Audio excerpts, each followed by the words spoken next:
serving in that role, please let us know. And we will have a meeting next week of the committee, and I'm filling in for now.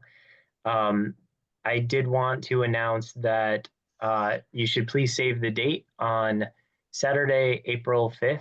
It will be the 4th annual Arlington Fair Housing Conference, sponsored by the Arlington NAACP branch, along with the Equal Rights Center and Home of Virginia. So we're super excited for that. More details will be released hopefully in the coming weeks as we nail down the speakers and venues and everything. But we're very excited for another annual Fair Housing Conference and looking forward to having people attend. Thank you. Thank you for that this evening. I was hoping to hear from our political action chair, but she has not signed on as of yet this evening. So I'm going to ask at this point that our education chair, Tia Alford, who's also our second vice president, you'll share. Good evening, everyone. I just wanted to share that we do have issues going on with our school system, but nothing that our branch is involved in with regard to a transgender policy and restroom use.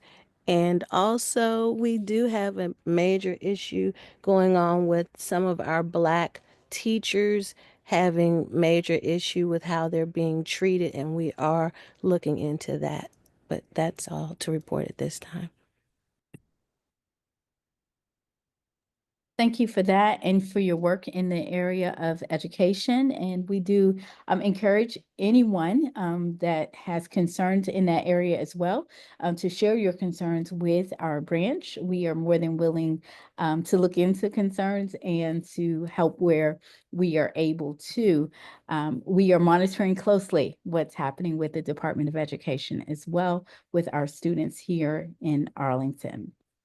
I'm grateful that Detta Kissel is here on the line, and she's going to share with us about political action at this time. So Jean-Marie is also, Jean-Marie was the prior chair, and she is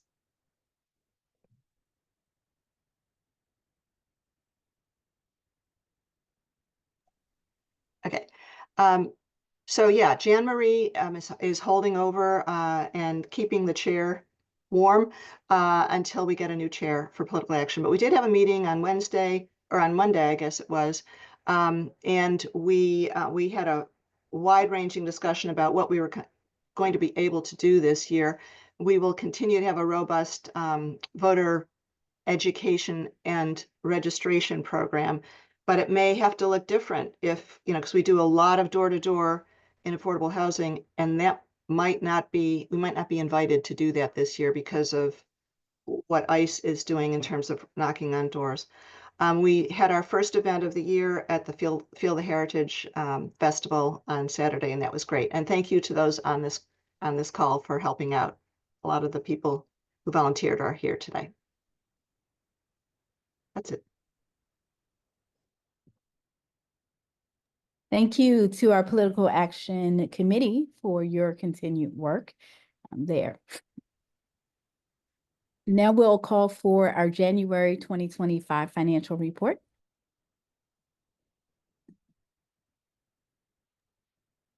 Adriana, I still could not pull it up. So are you able to put the link in the chat for me? I am sorry, I'm having some technical difficulties, Madam President. Can I have a few more minutes? Yes, you can.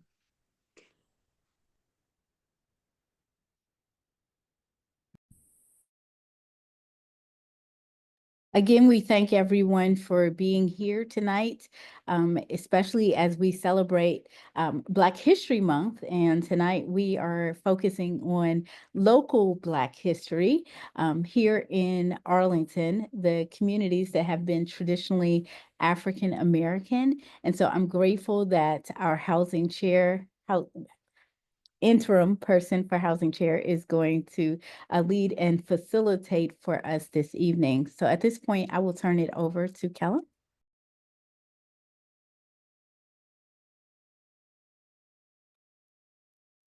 Thank you, Pastor Davis. So we have two guest speakers tonight. Very excited to hear from Portia Clark as well as Wilma Jones.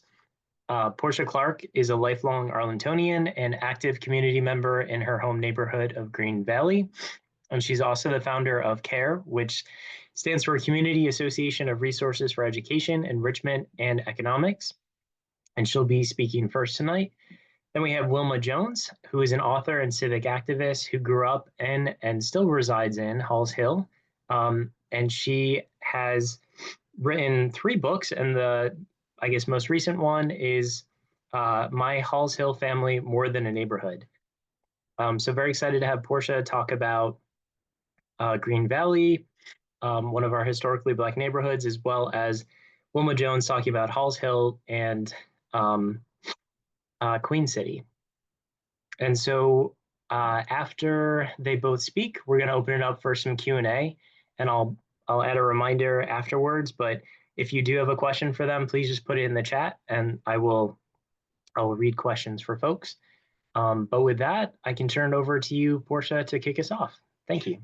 Okay, thank you all. Thanks for having me.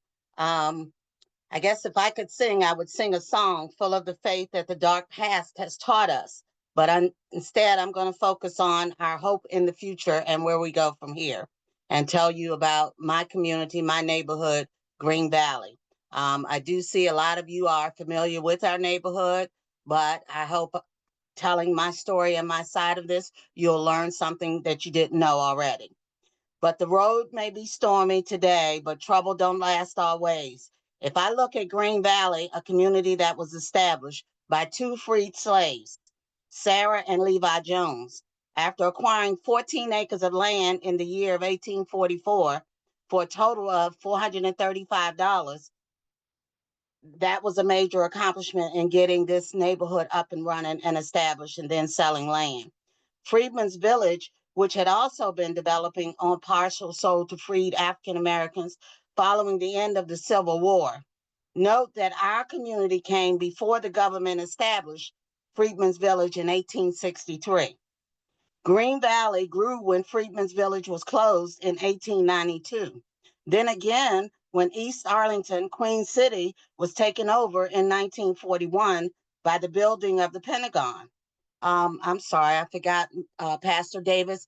You can go to the next slide. That's Freedmen's Village and just a picture of it. And the next one actually shows East Arlington on a map with, well, it actually talks about when our African-American neighborhoods were started.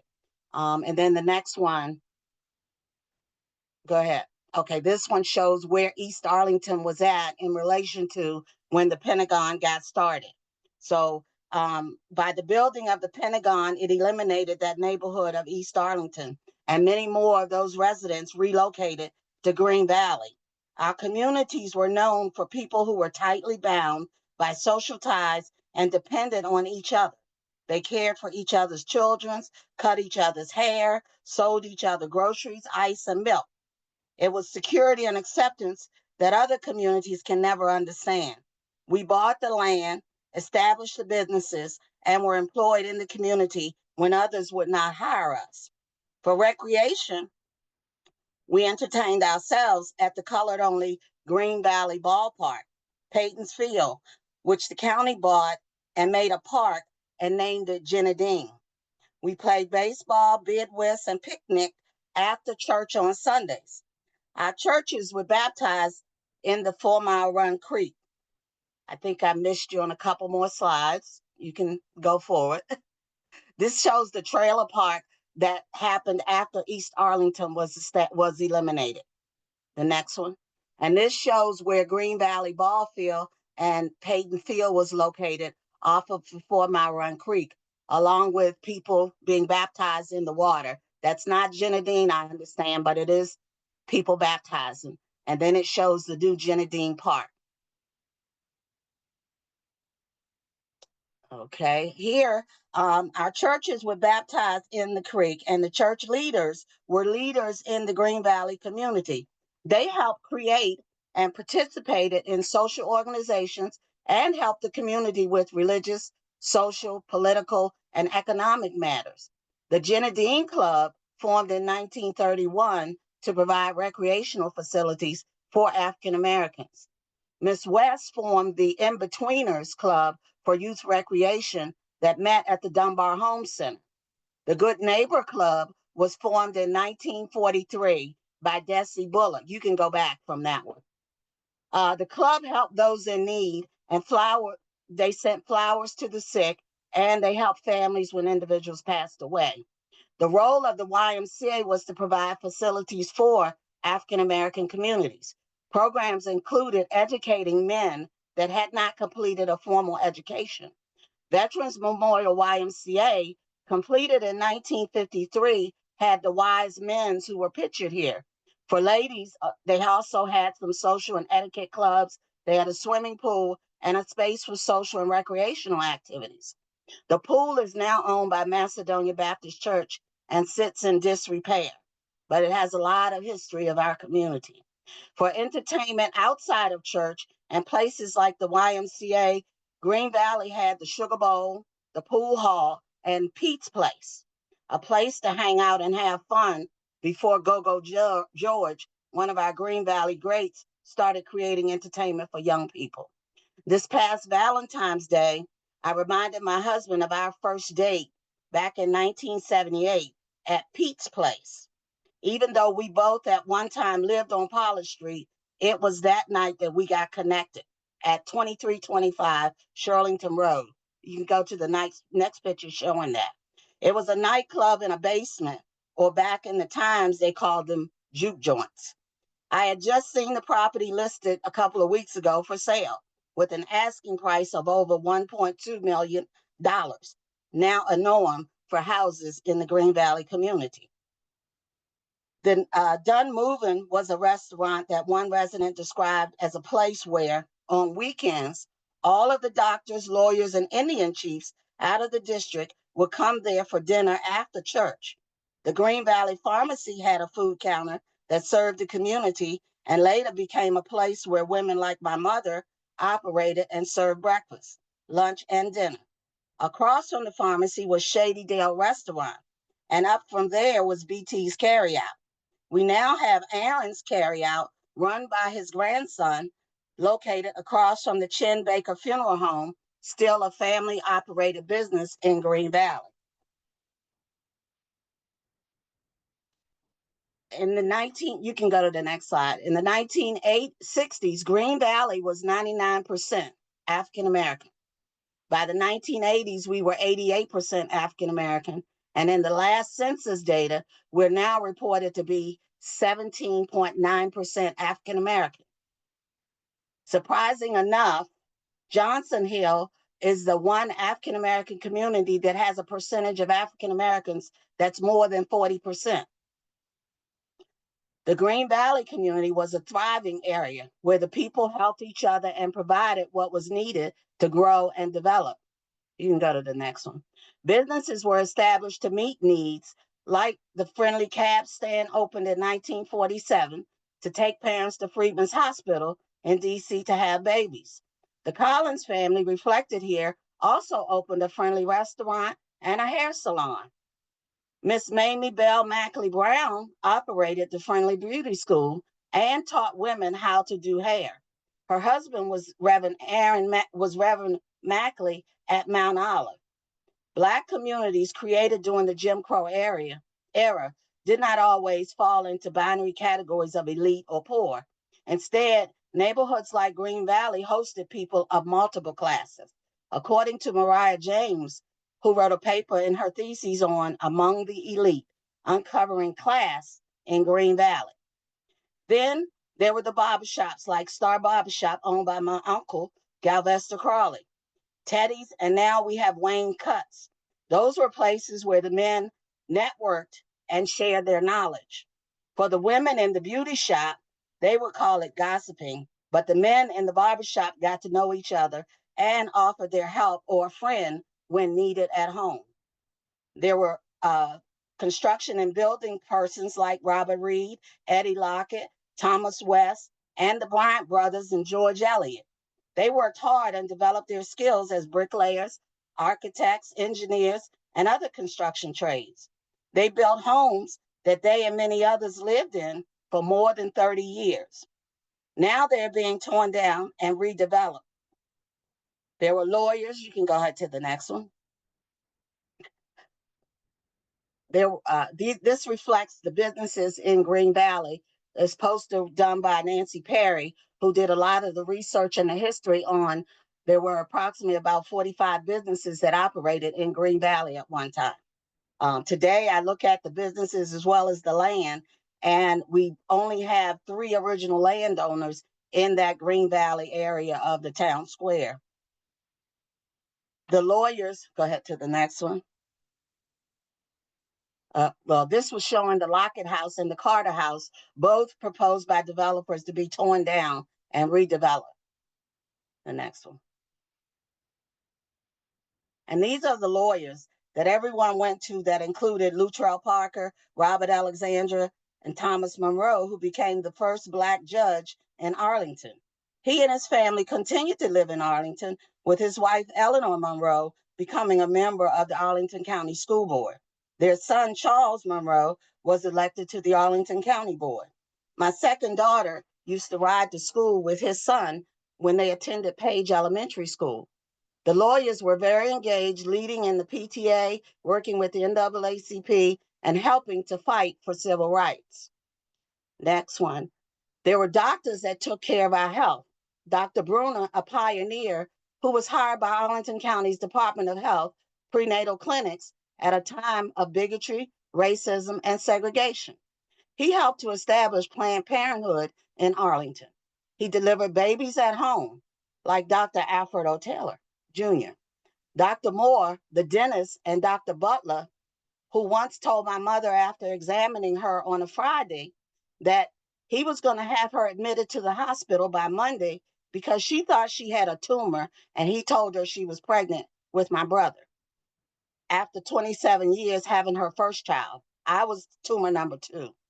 Dr. Butler began the process to have her admitted to Freedman's Hospital, and she did indeed make it there by Monday to have my brother. He also was a plumber. He had a second trade. He convinced a good friend to open an HVAC business on Shirlington Road.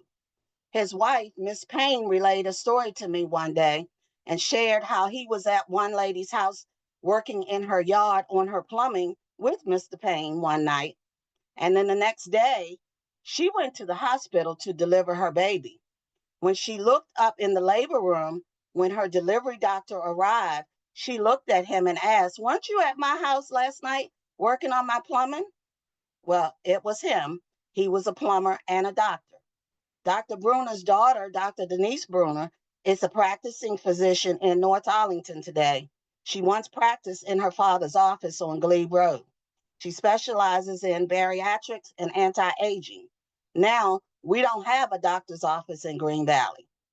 Mr. Richard Walker repaired our shoes. Mr. Wilson cleaned our clothes. Dr. Leonard Muse, a Green Valley great, established the Green Valley Pharmacy to fill our prescriptions and was known to help with housing and food insecurities. George Moore opened Naomi's and would sell and present us with the latest music. Our neighborhood elementary school, which is shown here, started out as Kemper, relocating from Lomax when they relocated from Freedman's Village. Later became Drew in 1952. The old Drew shown at the top. I attended Drew for elementary school, living in Fort Henry Gardens, and I could just run down the street to school. Most memorable was stopping to shop at the old James Delicatessen property that then became Creepy Store right next door to Drew. I started kindergarten in Ms. B. Richardson's class, and her husband George was one of the principals at Hoffman Boston when it was an all-Black school that Green Valley students attended until 1965. Drew remained an all-Black school well beyond Brown versus the Board of Education that ordered racial segregation in public schools was unconditional. Drew continued to operate as a segregated school until 1971.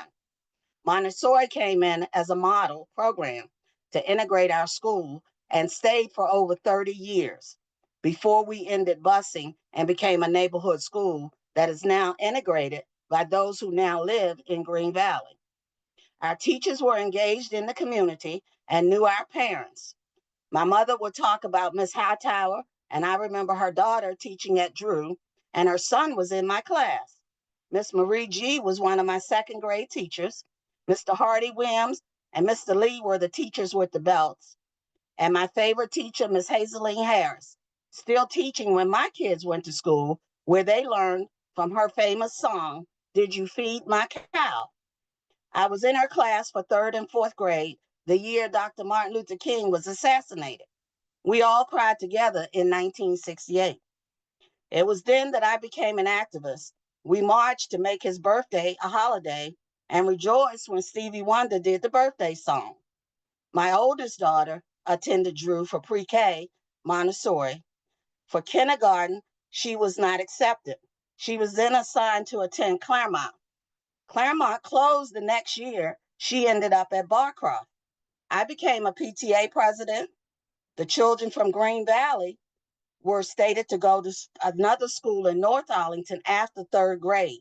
So when she reached third grade, they were supposed to enter a North Arlington school. And that's when a group of parents from Barcroft and the community, we got together and lobbied the board, and the board gave us a decision that they could remain at Barcroft Elementary School through sixth grade. She had already attended 3 elementary schools. So it was nice to have them not have to leave South Arlington to attend Jamestown, Nottingham, or Tuckahoe, which is where most of our neighborhood kids were sent.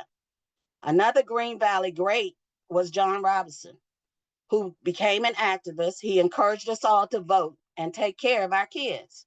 He provided food, clothes, furniture, mattresses, and activities like summer in the parks, trips to Budds Creek, Florida, and the circus. He marched with King and others, later forming the Dr. Martin Luther King Teen Community Center. He fought the battles with educating us, helping with equal rights, and joined our churches to fight segregation. Our churches once worked together to get our schools integrated and help to get rid of drugs. In 1992, members formed the Crackdown on Drugs with Joan Cooper, another Green Valley great. This group brought the President of the United States to the Valley. George H.W. Bush visited us. I think that's on the next slide. This was the Crackdown on Drugs group along with Joan Cooper meeting President Bush. Finally, housing has changed. I lived on all streets, all sides of Drew, in Fort Henry Gardens growing up, and later lived in the Sheldon Apartments. We were one of the first families to move into the old Sheldon Apartments, which have now been acquired by AEC and renovated and renamed the Sheldon. Paul Laurence Dunbar Mutual Homes were built as the first co-ops in the United States, and they were built to house African-American veterans from World War II who needed housing. The property is now the Shirlington Crest. As former president of the Green Valley Civic Association, I've worked with these developments and others, most recently the Hotel Pentagon redevelopment at 24th and Glebe Road, proposing to house over 500 residents. These shows Dunbar Homes and what used to be the Sheldon and the new Sheldon, along with the Shirlington Crest homes. You can go ahead to the next one. Here, I just wanted to give a tribute. You can play the music for a moment. Most of us have heard that Roberta Flack passed away, but she has a history tied to Green Valley.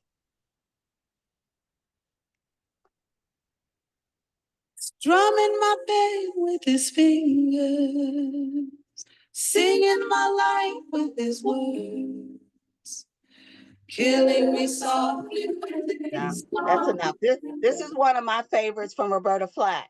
What Roberta Flack grew up around, well, she was born in North Carolina, but her family lived in Arlington, and she still has family around the area today. I ended up owning one of the houses that her family lived in. Her mother was a member of Lomax AME. Her mother played the organ and the piano, was a musician, and she also taught Dr. Taylor's son music and was involved in the DC schools at that time. Roberta Flack was 88, passed away, and we will miss her, but she was another great from Green Valley. I will say in my closing here, if you want to know more about me or Green Valley, Dr. Alfred O. Taylor, who I believe is on the line, his book, The Bridge Builders. Nearly all of those that I have named and talked about in this presentation are featured in The Bridge Builders of Knock. Knock is what we were called until the name was changed back to Green Valley, which was what we had always known it as. But the book written and compiled by Dr. Alfred O. Taylor, our community historian, will share many of the stories of those bridge builders and how they helped Green Valley to develop over the years. Many have overcome some difficult and challenges. These are all of the bridge builders that Dr. Taylor wrote about in his book. But to get to where we are today, we no longer live in the past, but there's always a hope in our future. Green Valley will continue to march on. We are now more diverse, but home, nonetheless, a thriving and a safe community where we are no longer the last affordable community to live in. Our kids continue to leave, but they return for visits at events like Field of Heritage held on Saturday and Green Valley Day held the third Saturday in September. DEI may be threatened, but all we have to do is remember to continue thriving, walk by faith, and know that we can and will still rise. We have come this far by faith, and we won't turn back. Thank you all. I'm open to any questions I think that they'll ask in the chat. Thank you so much, Portia. There is some contact information, I think, on the next slide if anybody wanted that.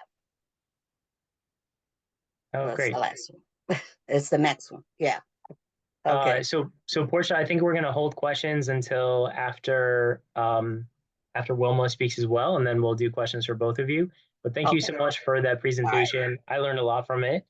And Green Valley is my neighbor. I live in Arlington, so excited to learn more about basically what's right across the street. Okay. Okay, so next we have Wilma, who is going to talk about Halls Hill as well as Queen City. Hi, yeah, I'm actually going to talk about the overall Black community that started after Green Valley, That works. and more from a kind of high level from the perspective of the relationship in Arlington County. So have I been given I need to be able added as a host so I can share?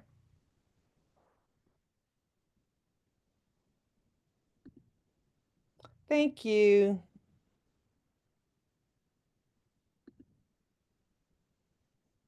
Okay, let's put on screen share. Oh, shoot. I hate this. Sorry. I got to stop my share for just a second.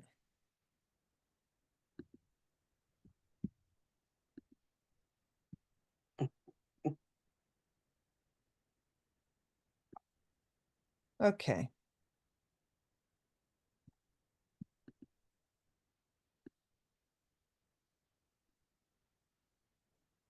Okay, can you see my screen? Yes. Yes. Okay. So this is a picture of the marker for Halls Hill Wall, the segregation wall, as we commonly call it. And so I'm telling this from the perspective of how the communities were developed and what led to some of their demise. And then when we get to the Halls Hill part, I'll do a little bit of what Portia did in terms of telling you about the background and the info in the community. Just as a FYI, if you want to know more about Halls Hill, you can go to my website, hallshill.com, and there's a load of information there. So it's just going to be high level to fit into like the 20-minute time frame. So first, I'm going to introduce you to Arlington's Black population. And this is a picture of Freedman's Village, another view of what Portia showed you earlier. So slave ships, everybody knows that the first slave ships came to Virginia. So Point Comfort, a coastal port in the English colony of Virginia, then of course, we know that the first African American community in Arlington, 1844, as Portia told us, Green Valley, which I think is amazing that it started even before the Civil War, and that these people um, had the goodwill and just the nature to want to build community, because they bought all of this land and then began to sell it to other freed blacks. Then in 1863, Freedmen's Village started. And Freedmen's Village was what was called a contraband camp. That's what they called camps for the formerly enslaved. It got started because the contraband camps within the Washington, D.C. specific, across the Potomac, were overcrowded. And so it was also kind of a slap in the face to Lee's family, because the largest plantation in Arlington prior to the Civil War was Arlington House. And actually, very interestingly, the second largest plantation was actually called Green Valley, that was down on the other side of Green Valley. So it was a camp that opened, had over 1,100 acres of land, housed the formerly enslaved, taught them trade, taught them how to read. And the part of the reason that the Black people felt like they would be able to stay there was because although they couldn't buy the land, they actually bought the frame homes that were built on the land that they leased. So it was a thriving community that was actually featured in Harper's Bazaar magazine, that it was such a it was basically like a model development. Then at the end of the Civil War, Hall's Hill got started. It was named after the white plantation owner, Basil Hall, who had bought the land in 1850. It basically developed into more of a working class Black community, initially had lots of farms and the like. The former slaves who worked at a dairy that is actually where Virginia Hospital Center stands now, were part of the organizations that, part of the people that created a lot of the organizations that were foundational to Hall's Hill, especially Callaway United Methodist Church. So the the village begins to get a lot of pressure during the Reconstruction period. And part of the reason for that is because there were a lot of Black men specifically in Freedmen's Village who were running for office and winning. And they were starting to rule things. And white developers did not like that. And they basically, along with other major cities where Black people during Reconstruction were starting to, like in Tulsa, where they had, Black Wall Street, they had Black Wall Streets in a number of other cities. The Black people were getting, basically, they were saying they have too many rights. We got to stop this. They closed the Freedmen's Bureau after greatly reducing the powers. And then the Freedmen's Village was then eventually closed. Now, during the period when it was under a lot of pressure, other neighborhoods opened because people saw, the writing on the wall. So Portia talked about East Arlington. Queen City and East Arlington were like right together. East Arlington was really interesting in that they had like Hall's Hill, East Arlington had its own Black volunteer fire department called the East Arlington Fire Department. They were very vocal. And during the period when the eminent domain happened, the county basically told the East Arlington firefighters, you're done. We're not even going to move you to other fire stations. We're just closing your fire department. So East Arlington and Queen City were directly a result. What happened to them was a direct result of institutional racism. And I actually have information on my blog where I went through and did some research and found some newspaper reports where some of the engineers who worked for the contractors who were contracted to do that Clover Link intersection, which is where like the big part of where Queen City was, basically said that they were told to get rid of the N-word shacks. So they didn't care about the fact that they were people's homes. And also they didn't get very much time, which is why there were the trailers and things set up in the other Black neighborhoods. So Johnson's Hill began in 1880 when a neighbor, a white farmer, John J.R. Johnston, subdivided his farm and sold 10-acre lots to the African Americans leaving Freedman's Village. And Johnson's Hill, again, was also on the pike very near Freedman's Village, so it was right up the road. And then, interestingly, what is now called Penrose was originally called Butler Homes. And Mr. Henry Lewis Holmes is, he was he was on the, I believe, the Arlington County Supervisors. He was extremely well respected. He helped found, I believe it was St. John's Baptist Church that's near the Penrose neighborhood. He was one of those people who encouraged Black people to, to strive and to build. And the part of the thing that made the Butler Homes neighborhood very unique was that those Black people built their homes made of brick. So a lot of homes in Halls Hill and Johnson's Hill and Green Valley were frame homes.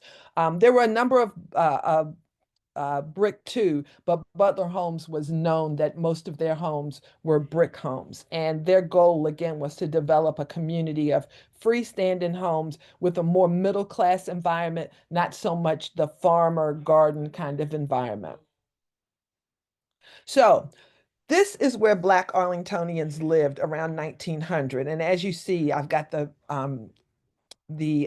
information there that this is an original map by Nancy Perry and Lindsay, and I always pronounce her name incorrectly, so I'm not going to pronounce it, but both of them received their doctorates in history, and they focused on our Black Arlington as a part of their PhDs, and they both have websites as well.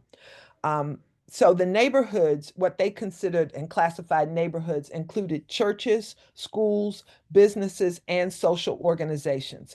These included Green Valley, Halls Hill, Johnson's Hill, Roslyn, Queen City, East Arlington, and Hatfield. The enclaves are where smaller groups of Black residents lived in areas and they were surrounded by white residents.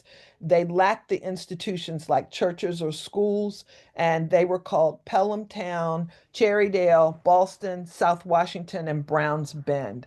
Pelhamtown was near where Marymount University years, it was owned, most of it, by the Pelhams, and their neighborhood was very unique in that, unlike a lot of the other people who were early purchasers in these Black neighborhoods who then sold off lots to other Black people, the Pelhams pretty much kept their land, but they built homes that they rented to other people, which became a bit of a problem when the white people started doing things to try to force them to leave, because the people who rented really didn't have a whole lot invested.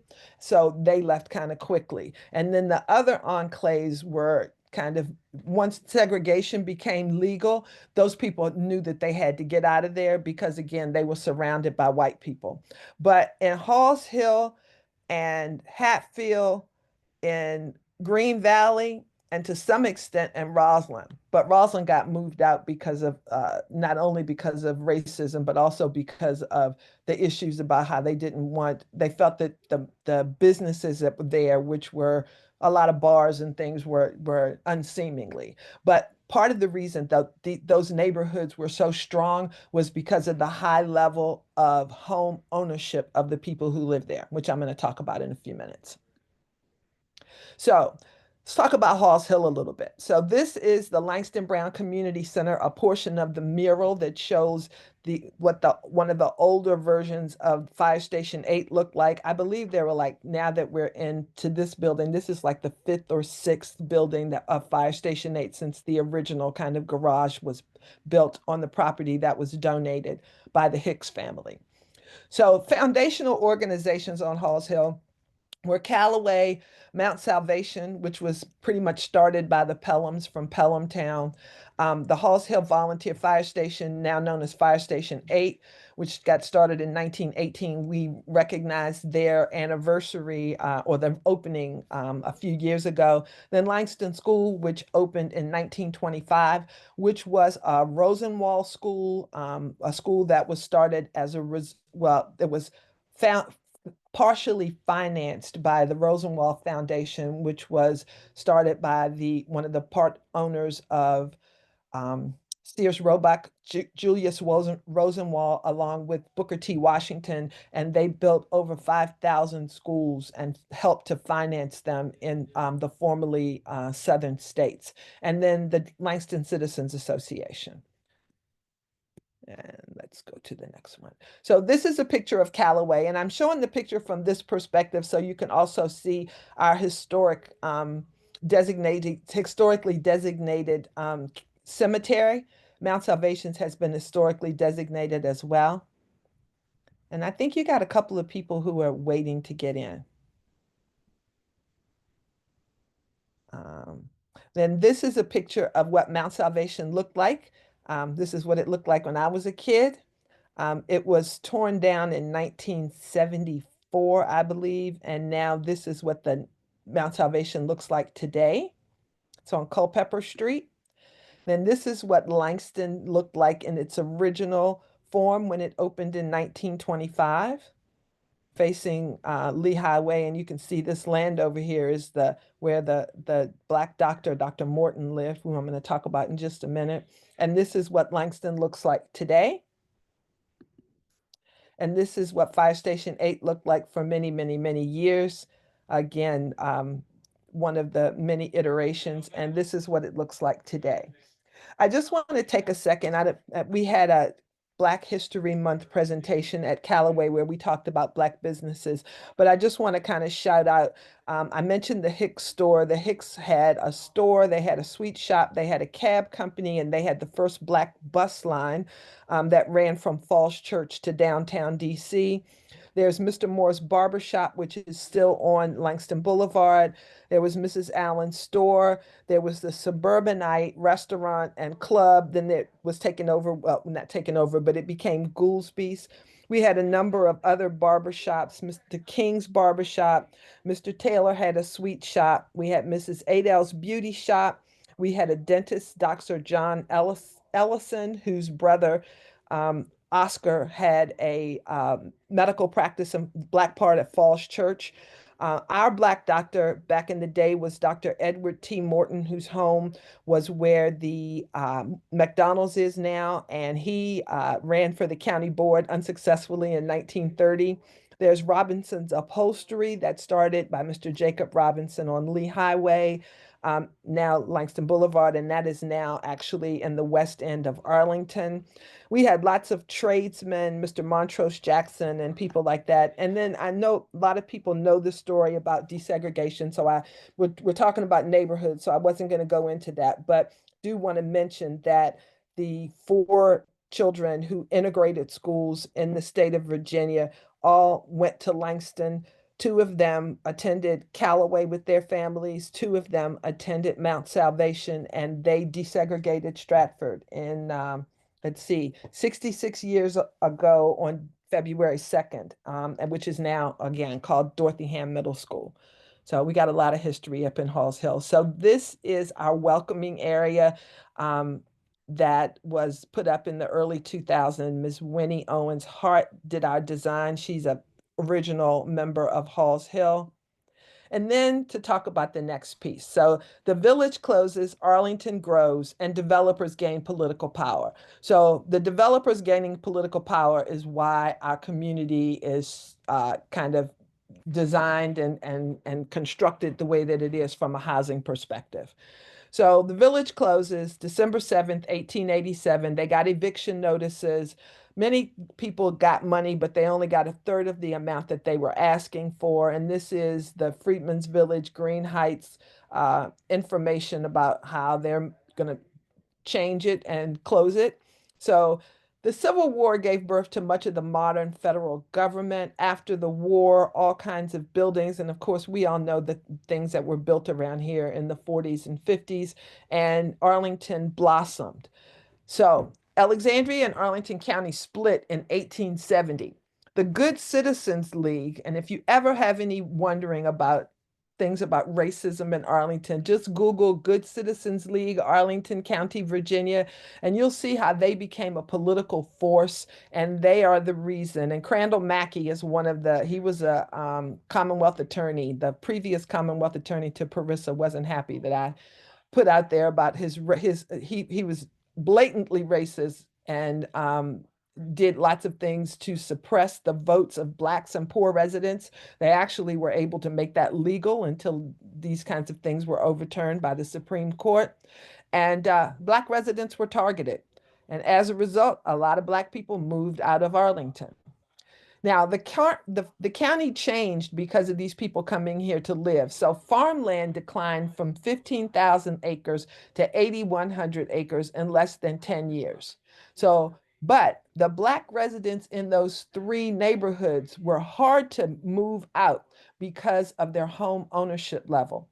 I can tell you, I was going through some things with the Citizens Association history. And in the 1940s, the county board tried to move the residents of Halls Hill to Green Valley by changing zoning. And the Citizens Association and the residents and people fought it, and they were able to overcome it. But those were the kinds of things that those developers who were political leaders made the rules to benefit themselves and other white landowners. Sounds kind of common right now. So let me see if I can find my thing. So institutional racism led to the segregation walls. So Alexandria was a little upset with Arlington, and after the split, they went to court to regain a portion of the land, and they won in 1929 and regained 3,000 acres of land. So the Arlington developers were stunned. So Black residents comprised 12% of the county population at that time. So members of the Black communities began to construct row houses or connected homes. But the county made it difficult. They wouldn't offer water or sewer to the Black neighborhoods. As a matter of fact, in the Halls Hill neighborhood, my grandmother and them fought for getting sewer and water brought to the house. And it was literally 8 years after the new neighborhoods down near the hospital, Waycroft Woodlawn, were given the ability to have water and sewer at their homes. So new schools were finally built to support the overcrowding, and then 2 new churches were built in the Black communities. But legalized segregation from 1912 to 1917. The federal government and the Calvin Coolidge administration is lobbied by these southern states, and he gives them the ability to regulate zoning. So they passed these zoning ordinances in 1927 and 1930, and that allowed these white developers and the people who were building these neighborhoods to apply pressure on the Black enclaves so that they were eventually, those Black people just left and moved to Black neighborhoods or moved out of Arlington completely. But these laws allowed them to build segregation walls around neighborhoods. And Halls Hill was basically surrounded on 3 sides, except for where there was a highway or there was no other neighborhoods on the other side. So basically, this allowed all of these developers, just like when you go and buy a new house now and you get a model house and they ask you, do you want granite or do you want marble? Do you want, a 2-car garage? Do you want a 1-car? So when these people bought these houses from developers, they could pick whether they wanted brick walls, cinder block, or a security fence, and it had to be between 5 and 7 feet. And it was basically, it kept the Black neighbors whose backyards touched the white neighbors from having any interaction. But it became a problem in 1966 when they segregated John M. Langston School, because that wall that was built at the bottom of, basically off of 17th Street, behind those houses, would force the children to walk 18 blocks to reach their new school at Woodlawn. Because when they closed Langston School, the school board really didn't have, they were afraid of what would happen with the white community. There were 6 different options about what to do, and they chose the option that split the community. So what they did was basically closed our neighborhood school and had the children go to 5 different schools. Some were bused. I was one of the group that was bused. The people who went to Woodlawn were able to walk, but what that did was it really kind of tore our neighborhood apart, because having a neighborhood school, it didn't matter what church you went to, where your people worked, it didn't matter. Everybody's kid went to the same school. So they basically robbed our neighborhood of that and really kind of, really changed the flavor of the neighborhood with our school being closed. Although it was really interesting because they were saying, they were afraid about what the white people would say. What they probably should have done was move the white neighbors who were closest to the school to Langston and move those kids who were closest to Woodlawn. But they didn't want to have any school that had more than 35% Black children in the North Arlington neighborhood. So our neighborhood was basically, we had to suffer for it. And after 2 months, basically the whole summer of complaining to the county board, they agreed to modify the county master plan, and they basically cut a hole in the wall. And then after a couple of years, they purchased the house that was in that intersection. And so now Culpeper Street goes all the way through. So and next time you're up in the Halls Hill neighborhood, you'll notice that at 17th and Culpeper, on the Halls Hill side, the street is called Culpeper, but on the Woodlawn side, the street is called Abington. And that's because that street wasn't allowed to go through when it was originally built. So just to go through the conclusion, I like to point out eminent domain is the reason that Queen City and East Arlington are not here anymore. And I'm happy that the county is finally, has a memorial and is coming to, grips with the fact that all of these residents were displaced. And I do want to, again, give props to our elders, the people who were in the Johnson's Hill and Halls Hill Neighborhood Civic Associations were 2 of the county's first 3 communities selected to have their neighborhood conservation plans approved in 1965. And all of this is because of federal development block grant funds that was given to places all over the United States in order to help improve communities. That's when our neighborhoods got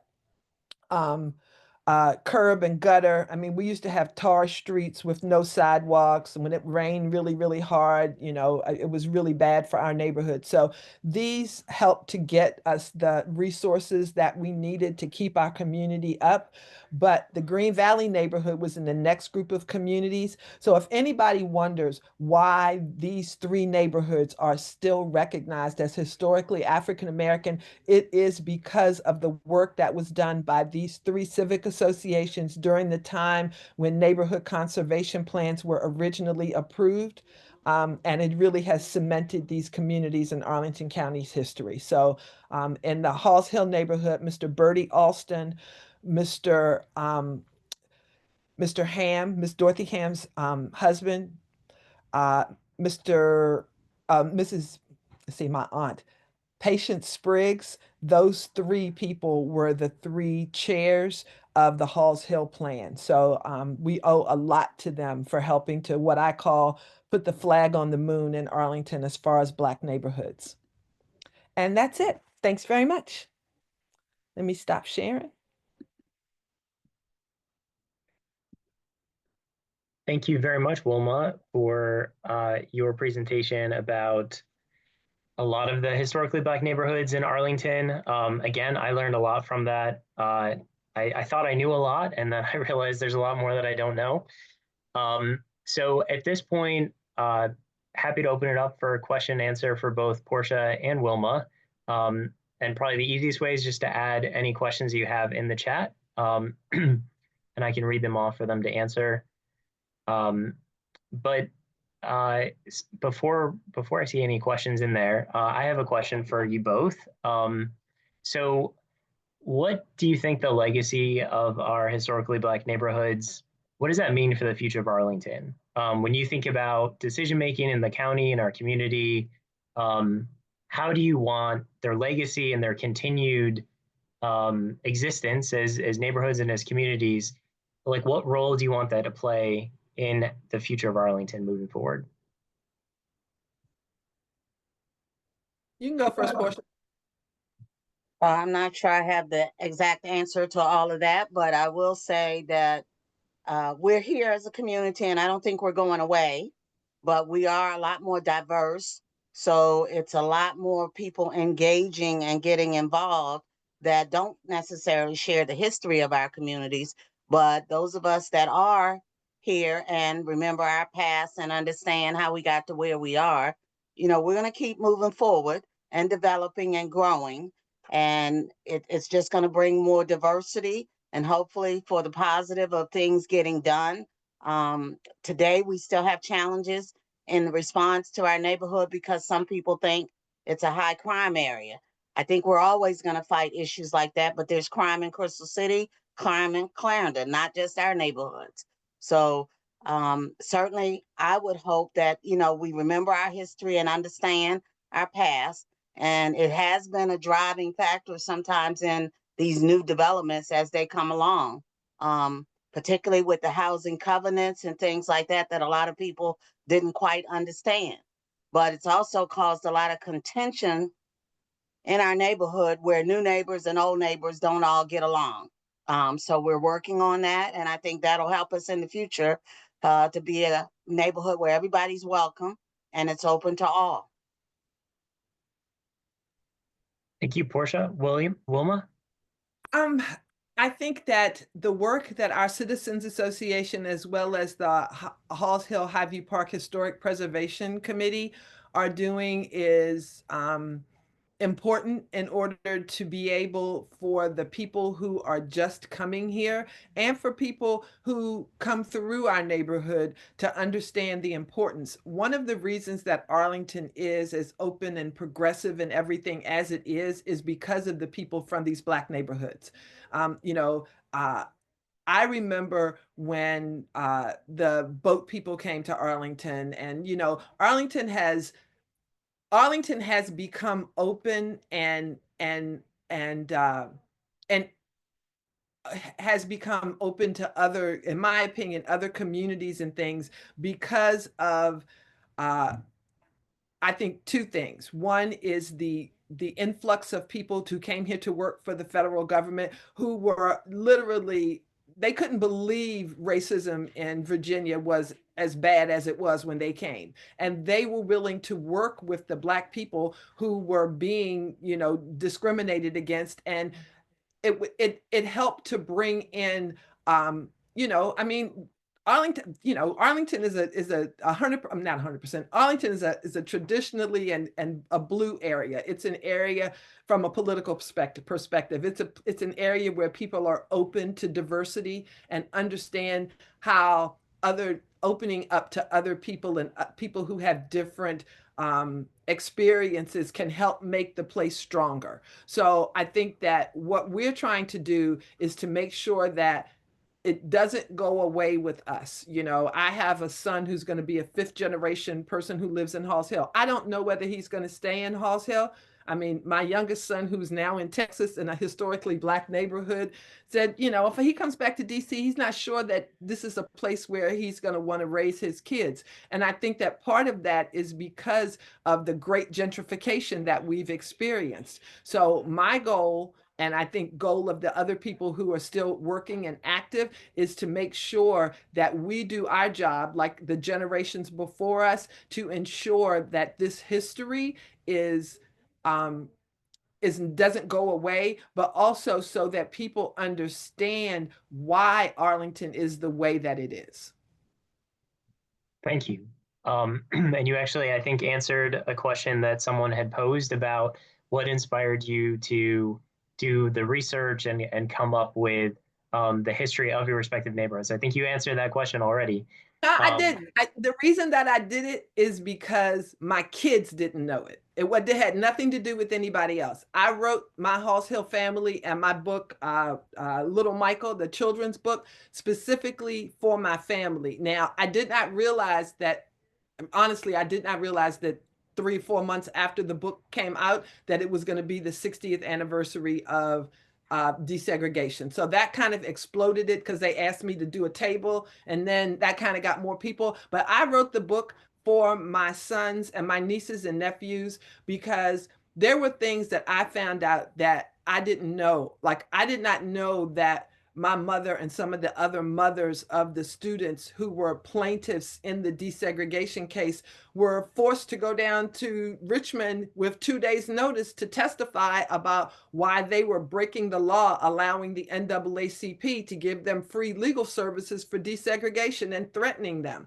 I thought that those were things that I wanted my family to know, because it's not just the leaders, it's not just the Dorothy Hams, it's not just the people who are out there, it's also the worker bees. You know, right now, unfortunately, there are worker bees in the federal government who are going to be a part of that resistance. Those kinds of people matter, and I wanted to make that known.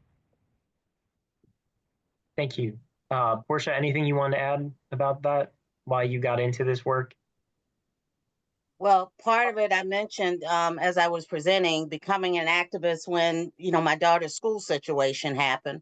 And then it came to the housing situation where Jenny Davis, who was very active, helped us to be able to afford to buy a home because of all the work she did with affordable housing. And then again, my family traditionally is still in the neighborhood or around, and our kids don't know each other, and a lot of them don't know the histories. I too discovered one day that my aunt was one of the plaintiffs on a court case that went to court for desegregating our schools. So I got more into the history and, finding out a little bit each time. And that just led me to more exploring of our history and trying to preserve it for others to know. Thank you, Portia. And Jeannie Davis Park, I hope the county has fixed the lighting of the sign, because I know like a couple of the letters were out of, or the lights were turned off. I'm not sure if And that's that's been fixed yet. two different people. Jenny Davis was one of our Civic Association presidents for 31 years. Jenny Dean is the park. Oh, right. And she Okay, was yeah. the educator from Manassas. But I haven't checked, but I will find out because I think they've got a couple of list of things that they're working on. There's a phase 2 for Jenny Dean now under development. Sounds good. So next question that I have is, what do you believe are the top 3 challenges currently facing Black residents and families in Arlington? And this goes to both of you. The price of housing, without question, and the fact that the county can't come up with some solutions to help from a grant or a 0% loan or something perspective so that people can try to keep grandma's house.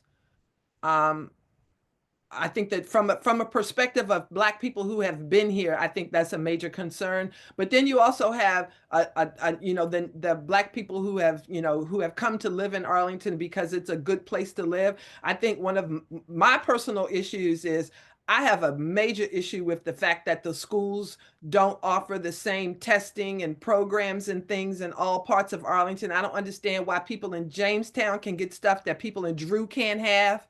I think that's, I mean, and I know Dr. Duran is tired of me talking about it, but it's a problem that needs to be addressed, and it's not fair. And I hate to say this, but also it's some issues at Williamsburg. That's one of the reasons I moved out of Arlington while my sons were in middle school. It's something going on over there. I understand that it's better since they have a new principal, but there are discrepancies among schools and the services offered, the tests offered. There needs to be something done about that so that it's equal. And my last thing is also with the schools and the fact that they have this whole thing about reading, but they're starting with the young kids and they're letting the kids who can't read at grade level, who are in high school, kind of go through the system. That stinks. Those are my top 3. But those are me personally, not speaking as a Citizens Association president or anything. Thanks, Yeah, Wilma. Portia?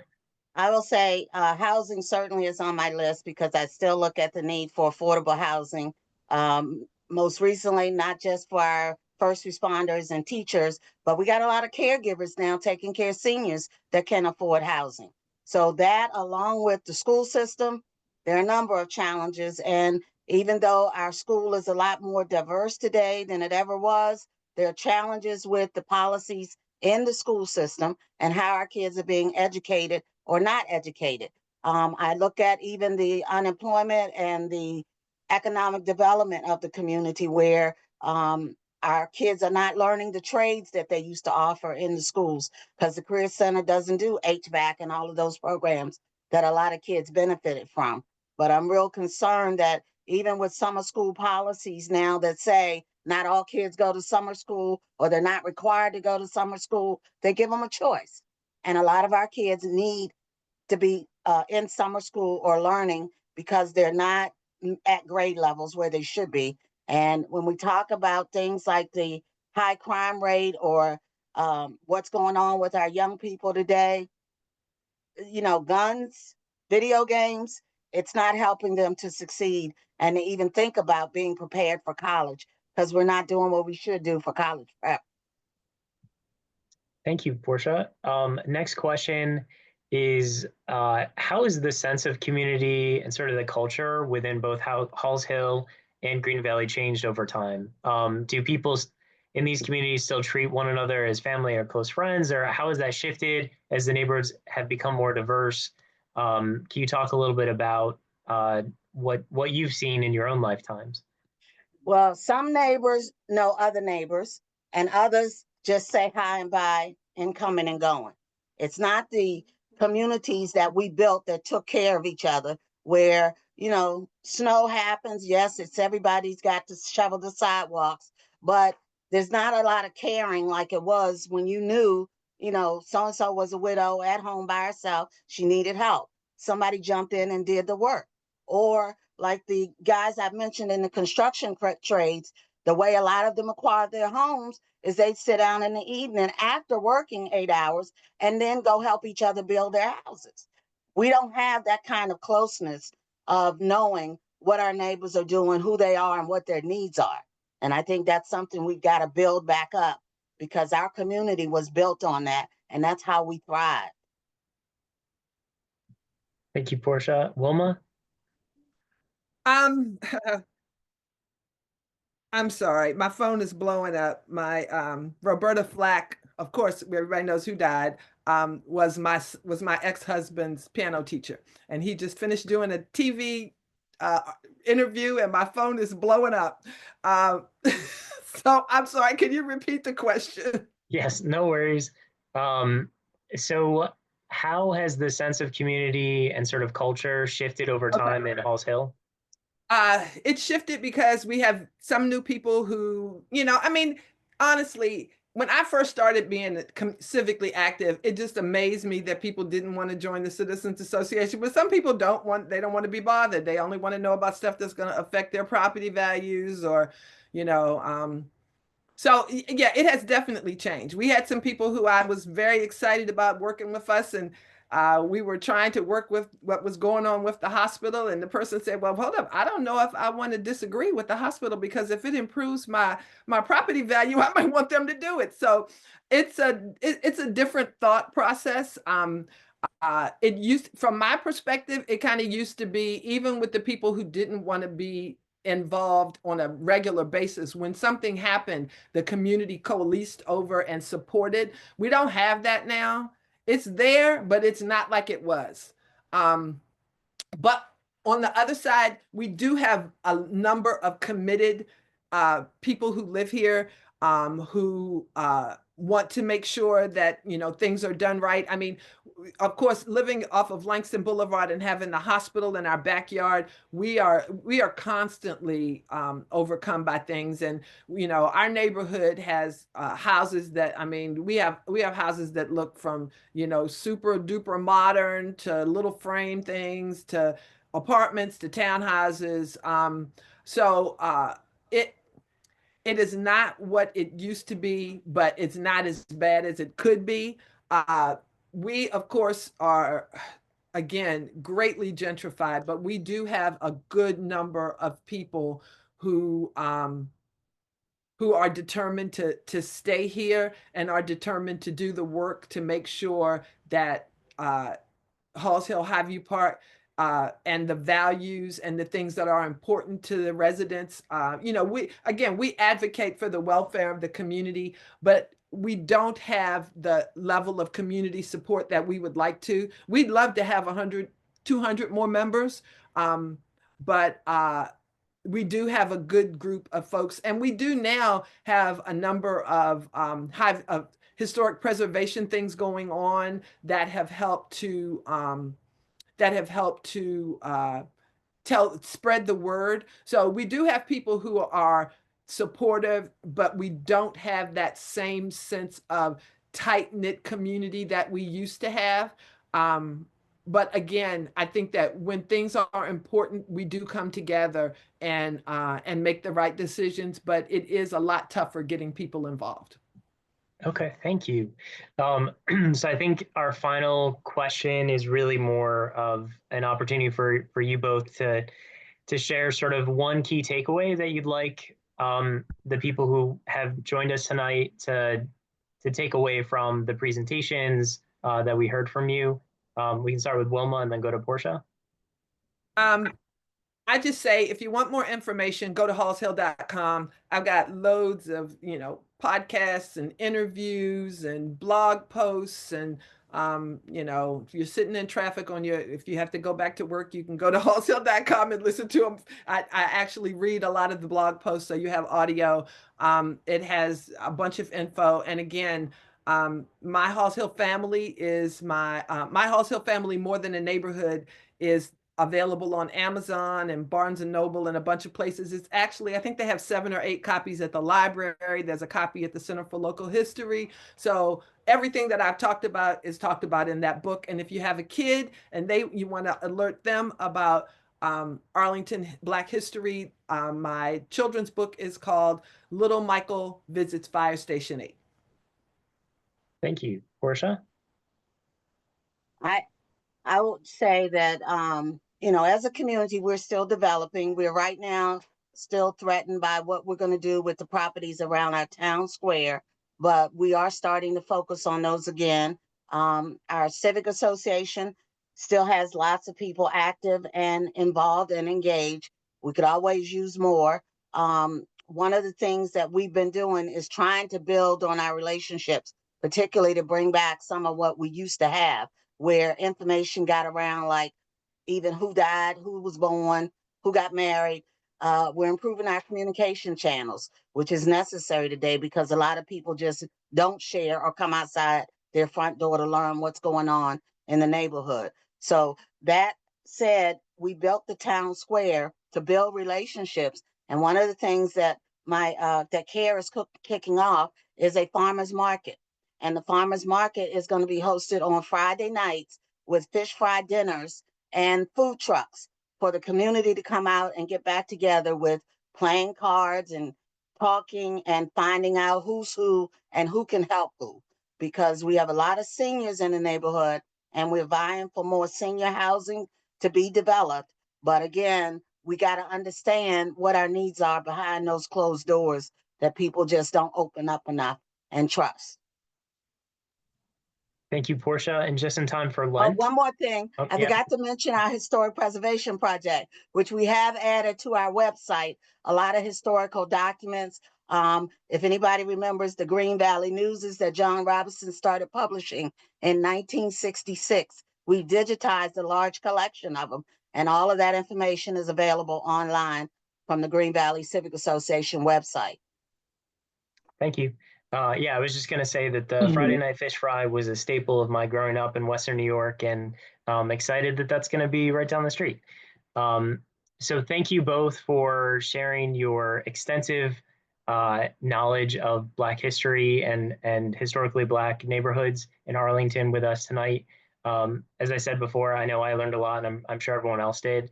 But thank you also for all the work that you do as activists and advocates. for your communities and for Arlington overall. So with that, I'll turn it back over to Pastor Davis.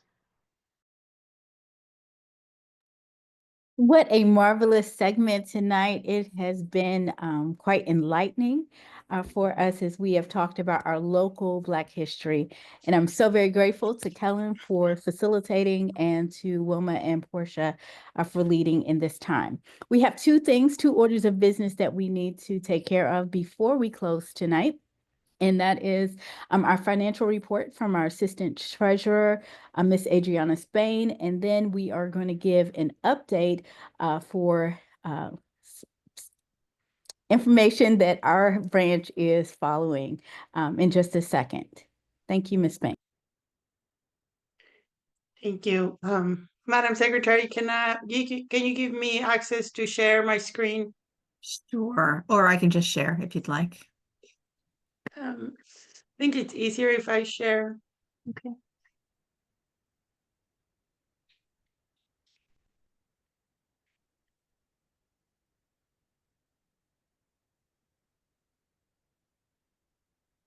Okay, I'm going to share it, Adriana, because Okay.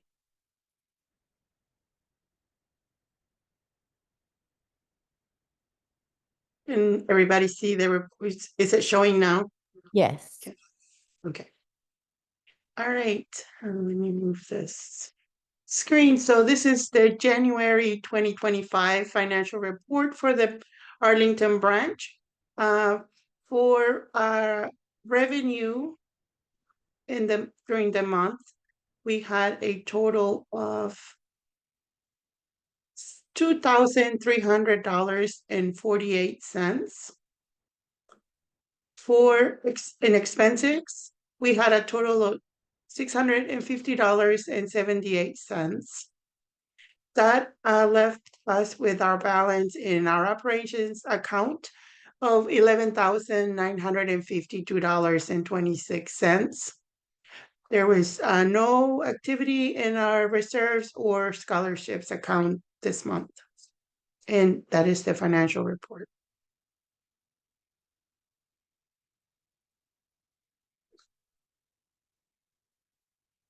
Thank you very much for sharing. That has also been shared and approved by the executive committee just as late as last week. We also want to have an update this evening. Amy Stitzel is going to share with us about HB 2724. Amy, are you there? Yes, can you hear me? Yes. Yes. It was great to hear from Wilma and Portia. Thank you. That was a wonderful presentation from both of you. So HB 2724 passed. That was a bill that originally was proposed allowing the license plate readers that law enforcement use to read license plates and collect data on the driving patterns of vehicles.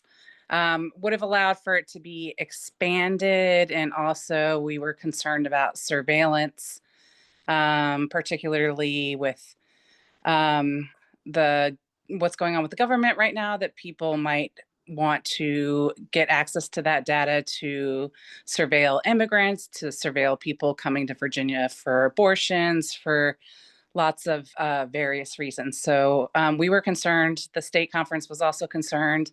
The NAACP branch Arlington branch signed on to a letter asking that it not be passed basically without guardrails with a number of other advocacy groups.